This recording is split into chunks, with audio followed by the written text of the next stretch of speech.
함께 보실 말씀 로마서 1장 7절 말씀. 우리 한 목소리로 같이 읽겠습니다. 시작. 로마에서 하나님의 사랑하심을 받고 성도로 부르심을 받은 모든 자에게 하나님 우리 아버지와 주 예수 그리스도로부터 은혜와 평강이 있기를 원하노라. 아멘. 네, 인사합니다. 우리 예수님. 네, 예수님의 은혜와 평강이 있으시기를 주의 이름으로 축원합니다. 아멘.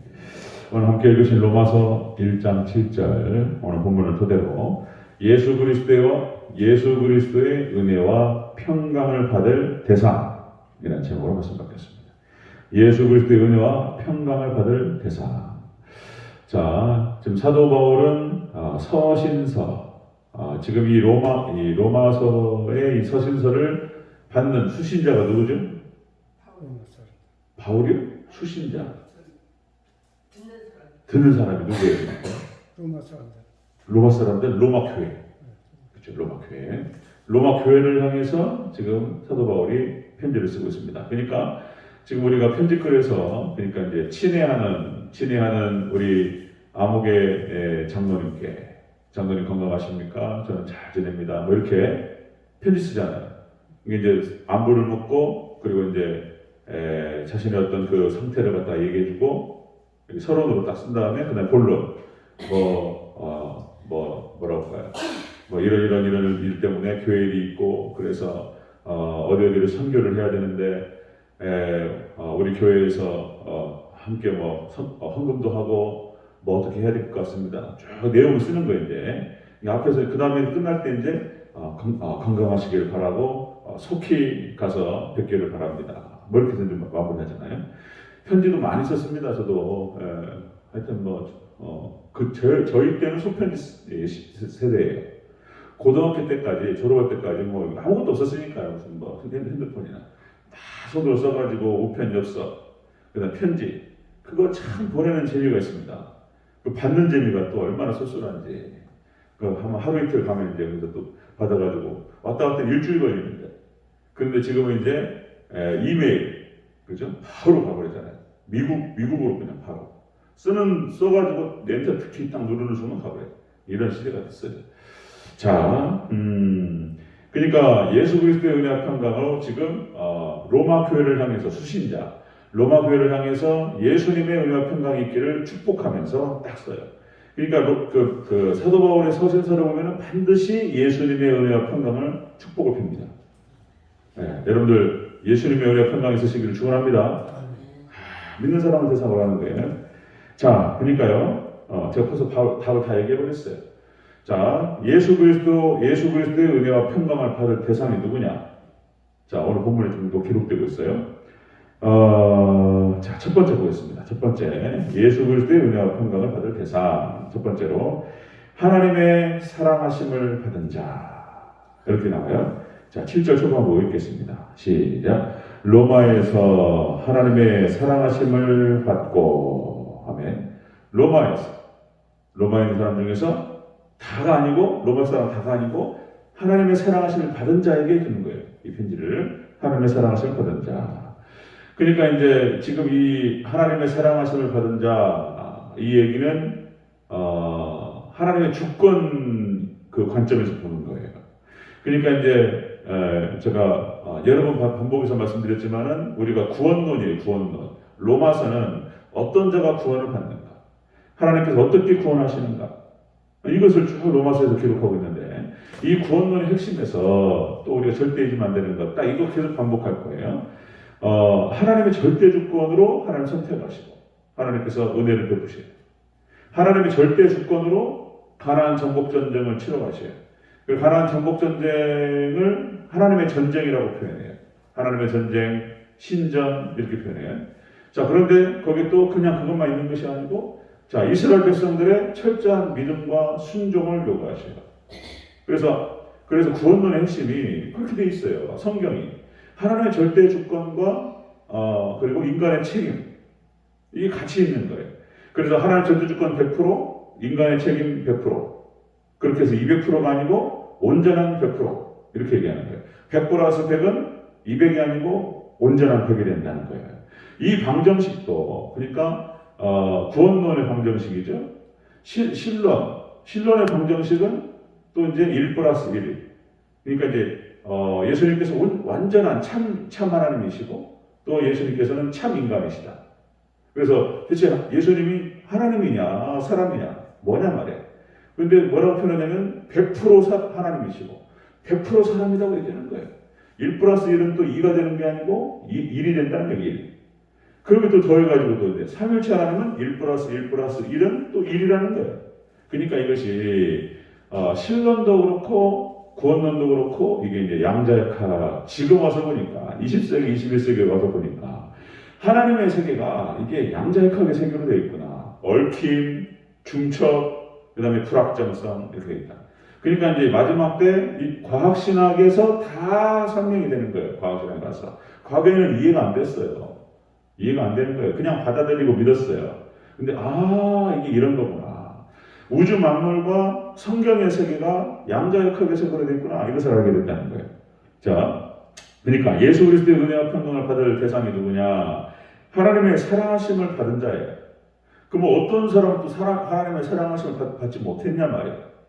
이게 이제 막 복잡해지는 거예요. 이제 성경에서. 이것이요, 2000년 동안 계속 이게 계속 다투고 논쟁하고 막 헷갈리고 막 이해가 안 되고 막 이랬던 문제예요. 2000년 동안. 우리 한국만 그런 게 아니고, 과거 그러니까 이제 유럽에서부터 해서 뭐 미국 해가지고 전 2000년 역사, 2000년 신학이 그런 거예요. 2000년 신학이. 다 말씀을 드리겠습니다. 자, 예수 그리스도의 은혜와 사랑을 받을 대상은 하나님의 사랑을 받은 자라는 거예요. 하나님의 사랑을 받은. 이거 하나님의 주권 차원에서만 일단 바라보는 거예요. 자, 여러분들 히브리서 11장에 보니까 또 믿음장 또 계속 제가 반복해서 이렇게 저렇게 하면서 그런 거구나 이렇게 여러분들 깨닫게 도와드려야 돼.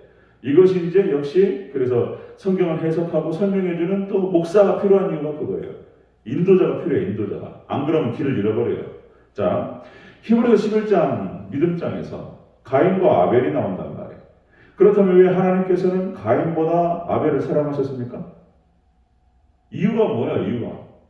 그냥 하나님의 주권이요, 하나님 마음대로. 이렇게 하면 또 헷갈려요. 누구는 사랑하고 누구는 안 사랑하냐 말이에요. 왜 가인보다 아벨을 사랑하셨습니까? 히브리서에서 나온단 말이에요. 자, 믿음으로 아벨은 가인보다 더 나은 제사를 드림으로. 아멘? 믿음으로 가인보다 더 나은 제사를 드렸다는 거예요. 하나님을 더 많이 사랑했고, 그래서 예물도 더 잘 준비했고, 정성을 다해서 신령과 진정으로 하나님께 예배를 드렸어요. 가인은 그렇지 못했다는 거예요. 가인은. 벌써 예물을 준비하는 것에서 차이가 나요. 차이가. 거기서 이제 무슨 아벨의 제사는 양치는 자였기 때문에 피가 있었고, 그리고 가인은 또 농사하는 자였기 때문에 피가 없었고, 그래서 피를 받으셨다. 아니에요. 틀린 얘기인 거예요. 틀린 얘기. 창세기 4장에 나타나는 그 제사는 추수감사 제사라고 말씀드렸습니다. 그러니까 똑같이 추수감사를 드렸는데 그 중심에서 차이가 났던 거예요. 아벨은 정성을 다해서 하나님께 드렸고 믿음으로, 그리고 가인은 그 중심 속에서 뭔가 삐딱함이 있었던 거예요. 그것이 그 삐딱함이 나중에는 가인을 돌로 쳐 죽이는 형태로 나타났던 거예요.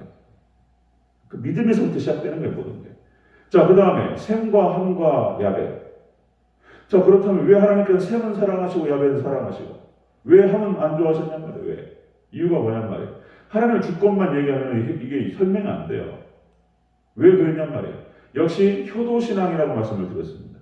효도신앙, 경외신앙. 하나님을 경외했고 부모를 효도했고 이런 거예요. 함은 그러지 못했다는 거예요. 그 본문에 그렇게 설명합니다. 셈과 야벳은 아버지의 칩을 노아의 실수였어요. 그런데 셈과 야벳은 아버지의 치부를 보지 않고 덮습니다. 이제 이런 부분. 그리고 함은 그걸 들켰다는 거예요. 그러니까 거기서 차이가 나요, 이제. 그 다음에 왜 하나님께서는 에녹과 노아를 사랑하시고 다른 사람들을 사랑하지 않았냐? 또 이렇게 따지고 들어오면은 이게 설명이 안 되는 거예요. 그런데 에녹과 노아는 당대의 의인이었습니다. 철저히 하나님 말씀만 의지하고 따랐던 사람이에요. 믿고. 그죠? 당대의 의인입니다. 그러니까 자, 이게 같이 설명이 돼야 돼요. 하나님의 절대 주권과 그리고 인간의 책임을 같이 놓고 봐야지 반쪽만 얘기하면 설명이 안 되는 거예요. 그것뿐입니까? 다 마찬가지예요. 여러분들. 왜 하나님께서는 아브라함을 선택하셨는가? 그 아브라함을 창세기 12장에서 하나님께서 아브라함을 바단 아람에서 데리고 나와가지고 자, 내가 너에게 지시할 땅으로 가라. 이게 왜 아브라함인가? 이유가 안 나와요, 이유가. 그런데 하나님께서 창세기 22장 18절에서 그렇게 말씀하세요. 자, 네 씨로 말미암아 천하 만민이 복을 받으리니 이는 네가 나의 말을 준행하였음이니라. 아멘. 하나님 말씀을 철저히 준행하고 그렇게 순종하고 따랐다는 거예요, 아브라함이. 그래서 네 씨로 말미암아서 천하 만민이 복을 받으리라. 그러니까 믿음인 거예요, 믿음. 여러분들 철저히 믿음으로 하나님만을 믿고 예수님만을 믿고 따라가는 저와 여러분 되시기를 주의 이름으로 축원합니다. 이것이 아브라함과 이삭과 야곱과 믿음으로 따라가요. 또 왜 모세입니까? 왜 하나님께서는 모세를 선택하셔서 왜 가나안 땅을 자 이스라엘 백성들을 출애굽시키는데 왜 모세냐 말이에요. 왜? 딴 사람도 아니고 그것은 모세가 믿는 사람이었다는 거예요. 충성된 사람이었다는 거예요. 그렇게 또 설명을 한단 말이에요. 자, 그 모세가 어떻게 나온단 말이죠? 모세가 자 바로의 딸 공주의 아들이라고 하는 것을 칭함받기를 거절하고 하나님 백성과 함께 고난받는 것을 선택했다는 거예요. 그죠? 믿습니까? 왜 기생 라합이에요? 여리고성에서 많은 사람이 있는데 기생 라합과 그의 가족만 구원받아요. 왜 기생 라합이에요?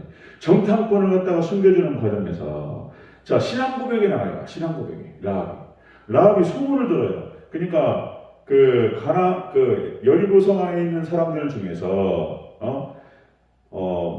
거기 있는 모든 사람들이 어떤 이스라엘이라고 하는 그런 족속들이 있는데 이 족속들이 애굽에서 나와가지고 무슨 뭐 여기 요단강 동편에 있는 헤스본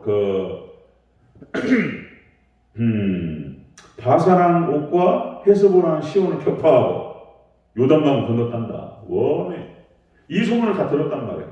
이 소문을 다 듣고 이걸 믿음으로 반응한 사람이 라합이었어요. 너희가 믿는 그 여호와께서 참신이라는 걸 알겠다. 그래서 이 땅을 정복할 때 이렇게 나온다니까요, 라합이. 그러면서 나와 우리 가족을 기억해주라. 내가 당신들을 숨겨줬기 때문에 당신도 우리를 구원해주라. 이 말이 나와요. 거기서 기생 라합의 믿음이 나와요. 믿음의 고백이. 그래서 구원받은 줄로 믿습니다. 그리고 빨간 줄을 내려요. 그 표시예요, 표시. 여기만 살리고 다 죽인다. 그게 그 빨간 줄이요 예수님을 상징하는 거예요, 예수님을. 그래서 또 정탐꾼이 뭐라고 그러냐면 거기서 이렇게 나와요. 그게 다 믿음이에요, 다 믿음. 그러니까 네 가족 중에서 니네 집 안에 들어가 있어야 된다는 거예요. 밖에 돌아다니다 죽으면 우리를 모른단 말이에요. 누가 누군지 모르니까 니네 집 안에 들어가 있어야지 산단 말이에요. 이게 교회를 상징해요. 또 여러분 교회만 구원받습니다. 교회 안에 있어야 돼요. 나가버리고 보면 안 돼요. 나중에 심판받을 때 안 돼요. 교회 안에 있어야 돼요. 교회 안에. 그래서 성경은 다 얘기하는 거예요. 뭐 또 왜 루시였냔 말이에요. 룻기에 나와서 왜 루시? 모함 여자였는데 첫째 며느리 이름이 뭐죠? 오르반은 왜 아니냔 말이에요. 왜 오르반은 사랑하지 않으시고 왜 룻만 사랑하셨냐 이렇게 따지고 들면요 설명이 안 돼요. 룻이 끝까지 믿고 따라온 거예요. 끝까지. 여러분 끝까지 믿고 따라오시기를 제 이름으로 축원합니다. 끝까지 하나님만 믿고 예수님 믿고 시어머니 나오미가 믿었던 그 하나님을 자기 하나님으로 영접하잖아요. 그래서 구원받습니다. 같이 있는 거예요. 자, 예수 그리스도의 은혜와 평강을 받을 대상이 누구냐 말이에요. 거기서 이렇게 표현하는 거예요. 하나님의 사랑을 받은 자 이렇게 말합니다. 하나님의 주권에서만 오늘 본문에서 기록하고 있습니다. 그런데 자, 하나님의 사랑을 받은 자인데 그 받은 자는 믿는 자였던 거예요. 믿는 자. 여러분 믿음의 백성이 예수님의 은혜와 평강을 받을 줄로 믿습니다. 이렇게 돼요. 두 번째 보겠습니다. 또 다른 표현이에요. 다른 표현. 자, 예수 그리스도의 은혜와 평강을 받을 대상. 두 번째로 성도로 부르심을 받은 자예요. 성도로 부르심을 받았다. 이것도 주권적인 표현이에요. 자, 7절 전체적으로 읽겠습니다. 7절 시작. 로마에서 하나님의 사랑하심을 받고 성도로 부르심을 받은 모든 자에게 하나님 우리 아버지와 주 예수 그리스도로부터 은혜와 평강이 있기를 원하노라. 아멘. 자, 은혜와 평강, 예수 그리스도의 은혜와 평강을 받을 자가 누구냐? 그 대상이 누구냐? 하나님의 사랑을 받은 자고, 그리고 성도로 부르심을 받은 자예요. 이것도 또 마찬가지예요. 그럼 누구는 부르시고 또 누구는 안 부르시냐? 그 하나님 대체 뭐냐? 이러면 또 따지고 보면 설명이 안 된다니까요. 설명이 안 돼. 그러니까 하나님의 세계가 이렇게 구원론이 이렇게 표현되어 있어요. 성경 자체가 양자역학식으로 되어 있어요. 설명이 안 돼요. 설명이. 자, 그래서 성도로 하나님의 사랑을 받은 자, 그리고 성도로 부르심을 받은 자. 하나님의 사랑을 받아서 성도로 부르심을 받았다는 거예요. 이 사람한테 예수 그리스도의 은혜와 평강이 있기를 원한다. 이렇게 말한다면 로마교를 향해서 이렇게 표현하는 거예요. 자, 그래서 그럼 아까 말씀드렸듯이 신론도 그래요. 신론이 그렇고 구원론도 그렇고 종말론도 마찬가지입니다. 종말론도 그냥 다 쓸어버리고 막 다 심판하겠다. 그런 뜻이 아니에요. 믿음의 백성은 구원하시겠다는 거예요. 믿습니까? 그러면 뭐냔 말이에요. 끝까지 믿음의 정절을 지키면서 목숨 걸고 끝까지 예수님만 붙들고 이런 사람을 말하는 거예요. 덜렁덜렁 그냥 믿습니다. 그리고 전혀 간에 붙었다, 습기에 붙었다. 그거 안 되잖아요. 그죠? 안 되잖아요. 그러면 안 되네. 안 되죠? 안 돼요. 아니, 부인 사랑한다고 그렇게 충분히 이렇게 얘기해놓고, 바람 피고 돌아다니고 와가지고, 또 이제 돈 떨어지면 들어와가지고, 당신 사랑해? 또 이제 돈이 좀 주어지면 또 나가. 그게 뭘 사랑하는 거야, 그게. 말도 안 되죠? 충성스럽게 진짜 한 남편만 딱 사랑하고, 한 부인만 사랑하고, 충성스럽게 예수님만 사랑하시기를 축원합니다. 이게 믿음이지. 똑같은 거예요. 믿음 복잡하지 않습니다. 이런 게 싫으니까 이제 말씀에 순종하기도 싫고, 매이는 게 싫고, 주일 성수하는 것도 귀찮고, 그러니까 이제 자기 마음대로 하고 싶어. 그러니까 이제 이렇게 눈치 다 보면서 이제, 한 발 집어넣다가 한 발만 거쳐. 그 유도구가 되는 거 유도구. 그죠? 맞죠? 한 발 갖다 세상에 걸쳐놓고, 하나를 여기다 넣어놓고, 이러고 졸고 있어. 떨어져 죽어요, 이제. 그거 진짜로요. 그거 그냥 그렇게 기록된 게 아니에요. 그렇게 하면 죽는 수가 있다는 얘기가 나오는 거예요. 그렇게 하면. 자, 이 논쟁이 또 말씀드리면 4세기 후반에 어거스틴과 펠라기우스의 논쟁이었습니다. 어거스틴은 철저히 하나님의 주권을 강조했습니다. 하나님 주권이다. 예정론을 강조하는 거예요. 이스라엘 백성들이 가나안 땅 들어가는 것은 이미 정해져 있었던 것이다. 그러니까 예정론이 또 운명론하고 또 섞여가지고 그건 뭐냐 말이야. 내가 어떻게 열심히 살아봐야 소용없네? 못하게 결정되는데 뭐 열심히 살아봐야 뭔 적이 있어. 그러니까 또 싸워요. 자, 그렇게 해서 어거스틴을 중심으로 해가지고 장로교가 나오는 거예요. 하나님의 주권을 강조하고 예정론. 그리고 이제 펠라기우스를 중심으로 해가지고 인간의 자유의지를 강조해요. 우리가 열심히 해야 되지. 여기를 강조하는 거예요. 또 여기는 하나님의 주권을 또 던져버려 또. 이게 극단적으로 가는 거예요, 이렇게. 그래서 이런 표현을 씁니다. 2000년 교회 역사 속에서 신학은 진자운동을 반복했다. 진자운동이 뭡니까? 시계가 있는데 똑딱 이게 진자운동이에요. 양극단에서 양극단으로 가는 거예요, 이렇게. 2000년 동안 반복해왔어요. 똑딱 이렇게. 양극단, 여기로 갔다가. 아니에요. 중심을 잡아야 돼요. 그러니까 어거스틴 말도 일리가 있고 펠라기우스 말도 일리가 있는 거예요. 이 펠라기우스는 4세기 논쟁이에요. 이게 1600년 논쟁이에요. 2000년 동안. 그러니까 이제 여기는 감리교. 자유의지를 갖다 강조하고 인간의 어떤 그 책임을 강조하고 열심히 해야 된다. 전도도 열심히 해야 된다. 이거 맞는 말이죠. 또 하나님의 주권을 갖다 던져버리면 안 되죠. 그래서 이게 같이 싸울 것이 아니고 융합을 시켜야 돼요. 융합. 그래서 절대 주권이 있고 그리고 인간의 책임이 있는 거예요. 또 말씀드리면 가나안 정복 전쟁이 그렇게 되어 있어요. 성경이 그렇게 기록되어 있다. 가나안 땅 들어가는 것은 이스라엘 백성이 가나안 땅 들어가는 것은 아브라함에게 말씀하신 것이고 약속하신 것이고 이삭과 그 다음에 야곱에게 다 확인하셨던 거예요. 하나님 들어가면 되어 있었어요. 내가 이 땅을 너와 네 자손에게 주리라 말씀하셨어요. 들어가기로 예정되었고 들어가면 되는 거예요. 그런데 루루랄라 노래 부르면서 고기를 잡으러 바다로 갈까? 노래 부르면서 들어간 게 아니잖아요. 어떻게 들어가죠? 전쟁을 통해 들어가. 피비린내 나는 전쟁. 거기서 잘못 갔다 가다가는 정신 바짝 안 차리면 아간처럼 돼요. 아간처럼. 말씀 순종 안 하고 뭐 그냥 자기 독자적인 행동하고 마음대로 행동했다가는 아간 돼버린다니까. 아간. 하나님 말씀 불순종하고. 그러니까 들어가기로 그럼 아간 같은 일이 벌어지면 안 된다니까. 하나님 주권만 얘기했을 때는 그렇게 돼 있어 성경이. 거기는 들어가기로 되어 있는 약속되어 있는 땅이었어요. 하나님 주권으로 하나님께 들어가게 하십니다. 그런데 이스라엘 백성들 우리들의 믿음과 순종이 붙어야 돼요. 거기에 온전한 철저한 믿음과 순종으로 들어간 줄로 믿습니다.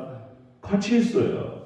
하나도 부정되면 안 돼요. 그러니까 거기서 반쪽짜리 복음이 돼버리는 거예요. 구원파가 바로 거기서 그렇게 되는 거죠. 주권만 강조해요. 주권만. 하나님 다 하신다.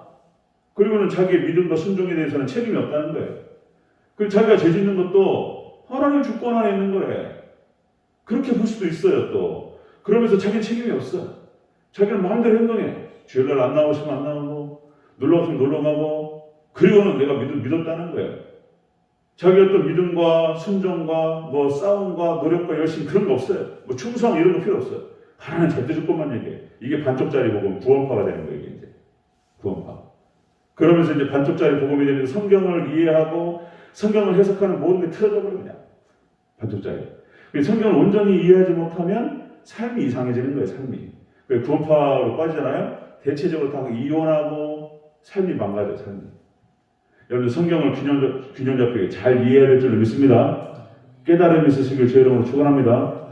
오늘 본문에서 예수 그리스도의 은혜와 평강을 받을 대상이 누구냐는 거예요. 대상이. 그리고 오늘 본문의 기록은 자 하나님의 주권적인 관점에서 얘기합니다. 하나님의 사랑을 받은 자 그리고 성도로 부르심을 받은 자 이 사람이 예수님의 은혜와 평강을 받습니다.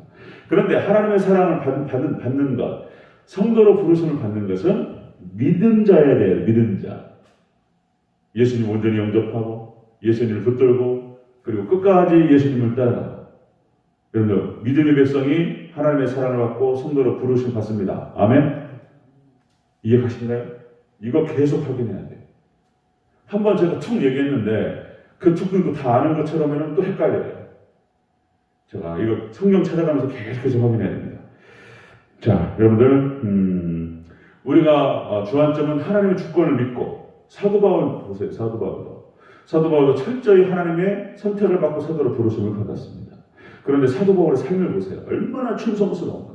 자기 삶을 다 드리고 그리고